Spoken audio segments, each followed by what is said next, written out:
Welcome back to another game of Essen, and we have InsertName versus Augur. Augur is on blue-red Prowess, an updated version from the last time we saw it, and InsertName is on Bant Barx, which is a mid-range deck that uses Barx along with a bunch of cantripping artifacts, enchantments, and planeswalkers. It runs a lot of card types, basically, and also has a bunch of stuff that triggers off non-creature spells. Looking at the opening hands, Augur has a pretty good opening hand. They have 3 1-mana Prowess creatures, 2 of them which get stuff back, and Crossing the Fog. They're definitely really happy with this hand. Meanwhile, InsertName has Embodied Soul, which is a really good card against Augur's deck, but they don't have anything else. I mean, they do have a curve, but turn 2 and near encounter to draw 1 card probably isn't a good 2-drop. And InsertName is just going to maul here because they need a faster hand against Prowess. And they have a 1-land hand, but they do have a bunch of ways to cantrip, so are they going to risk keeping this hand? They also have 2 Embodied Souls, but no white source, and they will keep this hand, and I guess hope to draw into a white land, and hopefully not a pain land, because, yeah, they're going to lose a bunch of life off their own lands, now that they're leading off with Shifting Glade. So they're going to play Sealed Riftway first, and draw another Sealed Riftway. I mean, that's still not too bad right now, because next turn they get to play Sealed Riftway again if they don't draw a land off the top, so you have a decent number of chances to find a land, and they do find a land, and it's a Nebula, so pretty good land. They probably have to go green-white here because they need double green for Posy, and they also need white for Embodied. So no, they're just going to go for mono-white. That might come back to bite them later, because now they can't cast Posy if they draw a non-green land. And then they play Sealed Riftway, which gives Embodied Soul lifelink. Okay, Terraform's Globe. Yeah, so InsertName isn't going to get bitten by not nebulating for more colors. Although it's still slightly annoying with Terraformer's Globe because it means that you have to tap Shifting Grove for one of the green sources, which means you're going to be taking damage. Anyways, now Augur gets to play Crossing the Fog and then another creature. Now they're just going to drop off their Prowess creatures and they're not even going to attack? Why are they playing around? They should have attacked there, right? Did Ratchet Countess have Summoning Sickness that turn? No, it didn't. Why did Augur not attack with their first Enraptured Countess? Did they just forget? I think they probably just forgot. Well, either ways, now InsertName gets to play another Sealed Riftway. And okay, they find their the third land. And it's a pretty good land too. They can fetch for basic here. They're going to play Terraformer's Globe and draw a card off that. And now their mana's suddenly really good, because it basically just fixes their mana. It will have to shock in the Ultra Monastery to put into play untapped, but now they get to animate Embodied Soul and swing for 3 lifelinking damage. So yeah, and Augur doesn't really have a good way to deal with Embodied Soul. Next turn, InsertName is going to untap and be able to hold up Embodied Soul on both offense and defense. So either ways, now Augur basically gets 1 turn to do whatever, and I think the best bet here is to just play out 3 spells so that they can swing for 9, and then hopefully the Enraptured Countess plus burn spells gets the rest of InsertName's life once Embodied Soul starts brickwalling off Augur's creatures. So Augur flips some decent cards off the journey. Maximum Tranquility's not actually good against Embodied Soul because that's first strike, so yeah. Basically, once InsertName untaps, Augur is basically just never going to be able to really attack profitably. So they're going to have to just completely rely on burn spells. And that's why Augur is just going to play the other Crossing the Fog, basically take their last opportunity to connect. And they're going to use their last mana to Scorch, which makes sense. Oh wait, right. It's +1 each, so Augur gets to swing in for 12. And now InsertName's down to 2 life. Embodied Soul might not actually get there because, yeah, Augur just picks up all the burn spells that they found off the journey, and now suddenly InsertName's staring down at 3 Fiery Bursts in hand, and next turn, if the Fiery Bursts don't get there, then Augur can recur the Fiery Burst with Enraptured Countess. Actually, does InsertName have an out here? A second Embodied Soul doesn't do it because it's legendary, and also doesn't do it even if it wasn't legendary, because it takes time to build up Embodied Soul. Unfortunately, InsertName also doesn't have a 1-mana spell to trigger the Embodied Soul and turn into a 4/4. So they probably will just attack with Embodied Soul and hold up a block with Embodied Soul, and then they're just going to die to 2 Fire Bursts. Maybe Fire Burst will draw InsertName into a counter spell. Do they run Cosmic Sinkhole in the deck? Okay, they do run Cosmic Sinkhole, but 1 Cosmic Sinkhole does not stop 2 Fire Bursts. Yeah, they're just going to animate Embodied Soul and swing for 3 life. And then they're just going to pass holding up Embodied Soul. And Pupil of Lightning. I guess Augur can play Pupil here. And since Fire Bursts are all instants, Augur can just attack, and then if InsertName does anything, then Augur can just respond with Fire Bursts. No, InsertName, Augur is just going to Fire Burst now, instead of in the middle of combat where InsertName might be able to do something tricky and come back to the game with...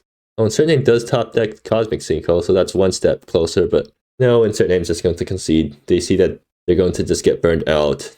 Yeah, because Augur also has a giant board of creatures that are growing from the Fire Bursts.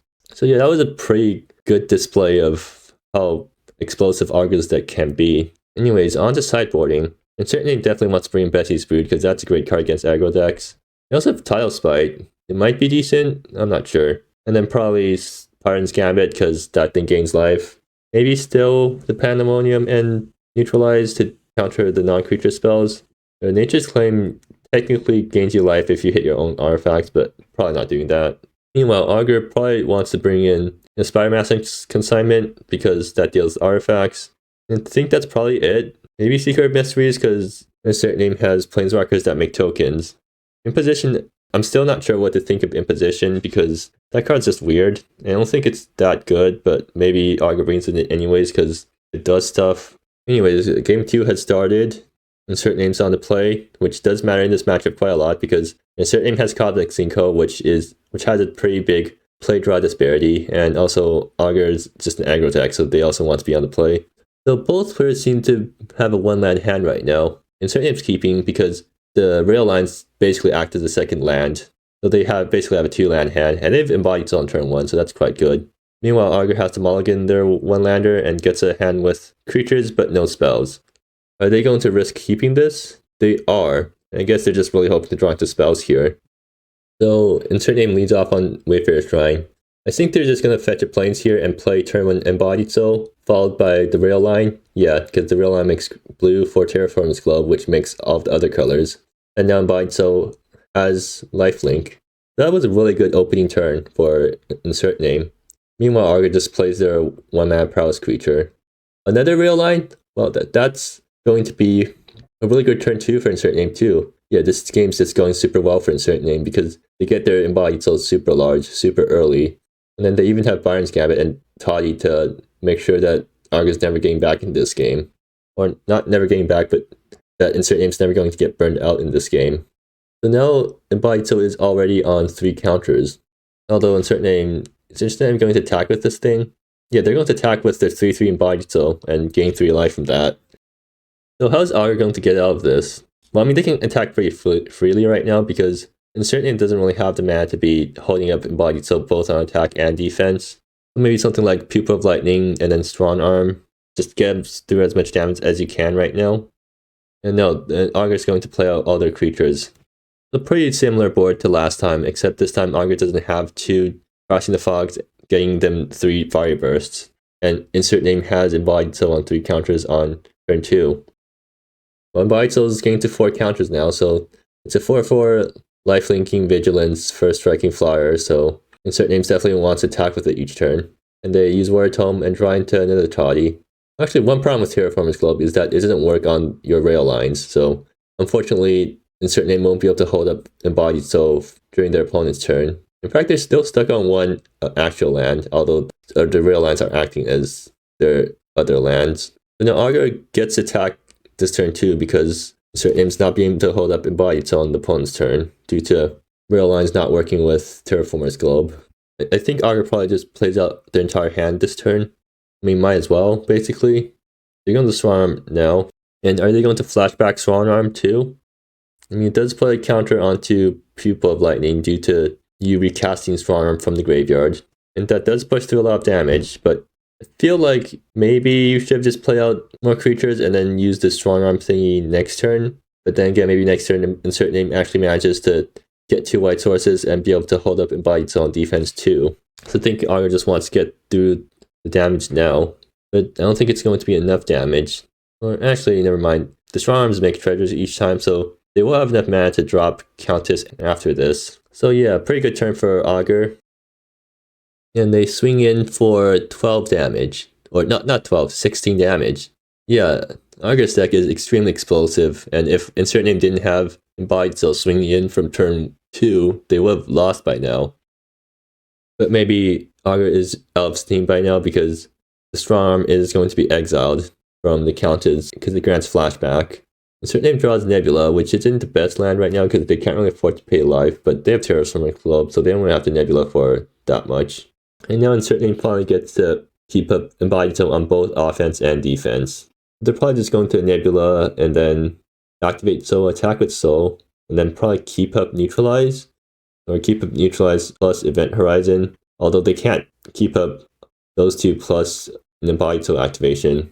They're going to Nebula for white. I feel like they should have Nebula for another color, like green, because they have Terraformers Globe for white anyways. Well, either ways, they're going to animate Embodied Soul and gain 4 life off of that. Augur actually is sort of low because they're going to die to Embodied Soul in 2 turns. But then again, if Augur doesn't win in 2 turns, I think they probably just lost by then. Seems like InsertName is going to Event Horizon and Countess before it can use its tail. Augur draws Crossing the Fog, which is, wait, InsertName just tapped out of Embodied Soul. But they're just keeping up Neutralize, I guess. That's their plan. Doesn't that leave them dead to 2 spells? Or no, it doesn't. Okay. Wait, that means that if Augur was holding a burn spell here, then InsertName would have been dead.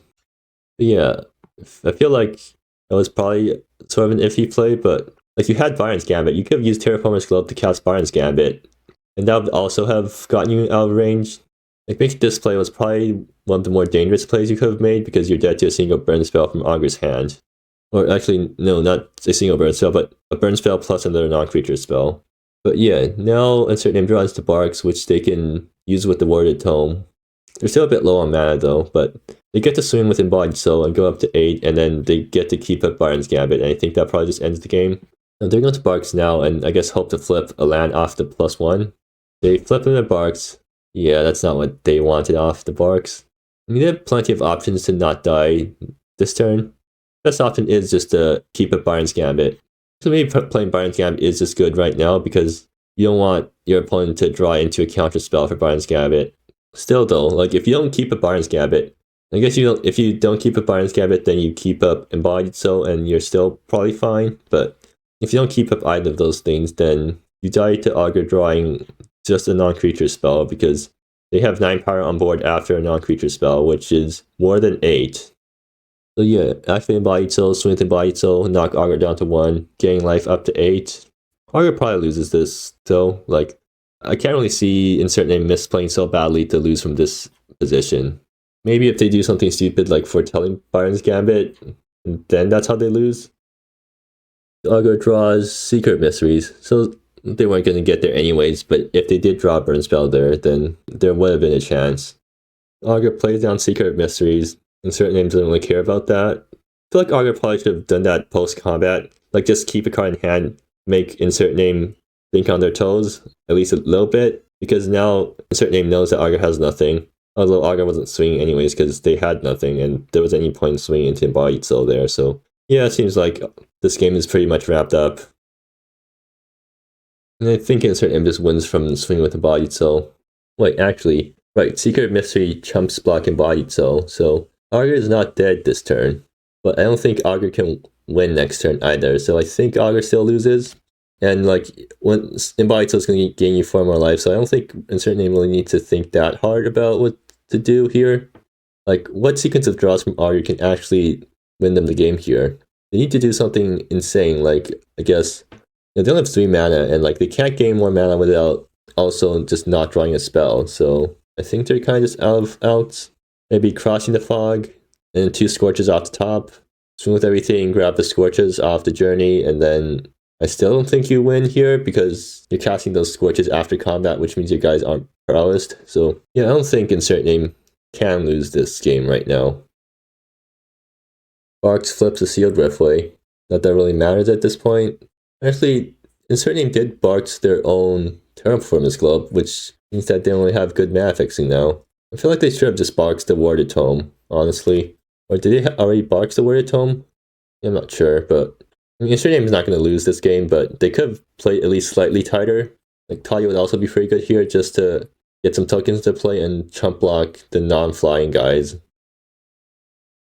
Augur top six sunken ambitions, and yeah, they can concede the game by sunken ambitioning their own creature if they want to. That'd be a pretty good way to close out the game, I think. But no, they're just gonna concede the normal way. How boring.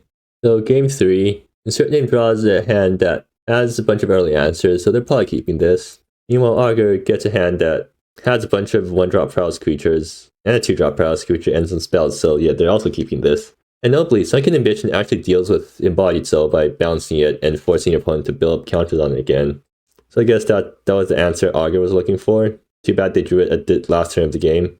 Actually, yeah, if they drew Sunken Ambition slightly early in the game, I think they probably won game 2. But anyways, Augur leads off with their 1-mana 1/1 haste their Prowess guy. InsertName draws Barx, and they have Warrior Tome to turn to the Barx with. I think for now they're just going to play Nebula on blue with Cosmic Synchro up and pass. Or I guess InsertName is deciding between whether they want to play Warrior Tome turn 1 or keep up Cosmic Synchro turn 1. And it seems like they're going to go for Warrior Tome turn 1. And they're going to keep the Rail Land in hand, probably to use with Union Rail Strikebreaker. And because they already have in their land, so they can just keep the Rail Line until they start running out of land to play. Anyways, Augur draws another Prowess creature, so they're probably pretty happy about that. So are they going to run out 2 Prowess creatures or 1 Master of Tranquilities? They play 1 Master of Tranquilities. And that card's pretty good as long as InsertName doesn't find any token makers. Union Rail Strikebreaker is a token maker. And they also draw Embodied Soul too, so they have a pretty good hand against Augur's deck, but Augur has Sunken Ambitions against Embodied Soul. So they go into Union Rail Strikebreaker now to make tokens to block Master of Tranquilities, because I think that's probably what you want to do here. Like, yeah, play Union Rail Strikebreaker, play the Rail Line, make a token, and then if your opponent doesn't deal with Strikebreaker, start making more tokens on the following turns. And trump blocking Master of Tranquilities, or just strip trading with it if your opponent doesn't have 2 spells. Yeah, it seems like they're just going to go for the Union Rail Strikebreaker Rail line. So Augur untaps and draws a 3rd land. That's pretty good for them. Means that they can... Well, no, they can't actually do 3 spells because they don't have 3 spells. So they can Fire Burst the Union Rail Strikebreaker, but that probably isn't that good because it draws opponent a card and doesn't even hit face. But I think Augur might need to do that because otherwise Union Rail Strikebreaker just keeps making trump blockers for Augur's attackers. Well, either way, it's Augur's going to play Pupil of Lightning. Are they going to Fire Burst the Union Rail? They probably should. No, they're going to Fire Burst the face. Sure, I guess. The problem is Masters of Tranquilities can't really attack in right now unless they Sunken Ambitions the token. Or I guess they can also Sunken Ambitions Union Rail, but that's a bit iffier. They're going to Sunken Ambitions the token, which, well, I mean, it allows Master of Tranquilities to attack past Union Rail, but they get 1 huge attack. And InsertName is going to chump with... Oh yeah, because this attack actually just threatens lethal, so InsertName is forced to chump with Union Rail on Master of Tranquilities. And I think that might actually just do it, because InsertName has Embodied Soul, but it's not built up yet, and nothing else to deal with Augur's board. But at the same time, Augur is kind of out of steam. Well, I mean, if InsertName doesn't have any way to deal with Master of Tranquilities, then next turn, Augur just goes Enraptured Countess, cast the tail. You don't even have to cast anything off the tail. You just cast tails to flip Master of Tranquility's power, and then you attack for lethal. Seems like InsertName is going to play Barx, and gets hope to flip into something that saves them. Byron's Gambit. Okay, yeah, does that work? Maybe for 1 turn, but I think Master of Tranquilities is going to do more damage than Byron's Gambit can recover. Or not Master of Tranquilities, but Augur's board. So InsertName needs blockers here, not Byron's Gambit. They're just going to wait, and I guess they can Event Horizon the Master of Tranquilities. So if Augur top deck a land here, I think they just win. And they do. Yeah, so seems like Augur manages to get there after all. Even fighting through... Well, they didn't really fight through a Byron's Gambit because InsertName didn't really cast it. Or Embodied Soul because InsertName never casted it either. But yeah, I think this just shows that Augur's deck doesn't really fold to a single Byron's Gambit and even a slow Embodied Soul. Is InsertName just going to Event Horizon now? They're going to Cosmic Synchro then Enraptured Countess. Actually, yeah, it actually makes perfect sense because forces Augur to tap out or tap 2 lands, which means Enraptured Countess can't tail, and Master of Tranquilities can't get its Prowess trigger. So all that Augur gets to do this turn is attack for 2, which kills the Barx, I guess, but they're going to attack face. So now that gives InsertName 1 extra turn to do something, and that might be enough to get them back into the game. So now InsertName has another land, so they have 4 mana this turn. That's enough for Event Horizon plus Byron's Gambit. So Event Horizon on Massive Tranquilities, and then Enraptured Countess casts 2 things, which buffs the board to 9/9. That means InsertName survives on 1 life yet again, except Wayfarer's Friend's gonna ping them for 1, so that might not get them there. Maybe InsertName just casts Byron's Gambit now and then pluses Barx to flips into something else. Actually, what can Enraptured Countess get back? Fiery Burst, I guess. Wait, right. That actually makes all of InsertName's lines a lot harder, because now they're dealing with 3 extra damage on top of whatever's happening. If this go Byron's Gambit and Event Horizon on the Massive Tranquilities, then next turn Augur uses Enraptured Countess' tail on Fiery Burst, swings in for 9, deals 3 more, and yeah, InsertName just dies from that. So they can't go for Byron's Gambit Event Horizon, so I think they just Byron's Gambit now and hope to flip something off Barx that saves them. Let's see what they get. Yeah, that doesn't work. I think InsertName just loses here. Maybe if Augur doesn't see a line or whatever. Like, they need to Event Horizon, well, at least before Augur casts Fiery Burst, so yeah, they're kind of screwed. Actually, wait, right, they Event Horizon the Enraptured Countess, so now they're just banking on Augur not top decking a spell. Augur top deck Consult Ancient Knowledge, which, yeah, that's not what InsertName wants. So not only is it a spell, it allows Augur to draw 2 more spells, so, and it's extremely likely for Augur to draw into another non-creature spell, often Consult, and that just kills InsertName. But like a single non-creature spell that doesn't deal damage or draw into more cards would have allowed InsertName to live with 1 life there. Unfortunately, I don't think there's actually that many of them in Augur's deck. I guess InsertName was just banking on Augur top decking land there. And actually, that does sort of get there. No, it doesn't. Augur plays Secret of Mysteries and Sunken's Ambitions their own secret to get their 2 spell casts. Yeah, but that is a pretty flashy way to finish off the game. You have to Sunken Ambitions your own creatures in order to get your prowess triggers. And InsertName, yeah, they were 1 card away from clearing the board, although they still weren't in clear because they were dead to burn spells. Or not really, because once the board's clear, then InsertName's still at 10 life. But yeah, that was some really close games, and it just showcased how explosive Augur's deck can be.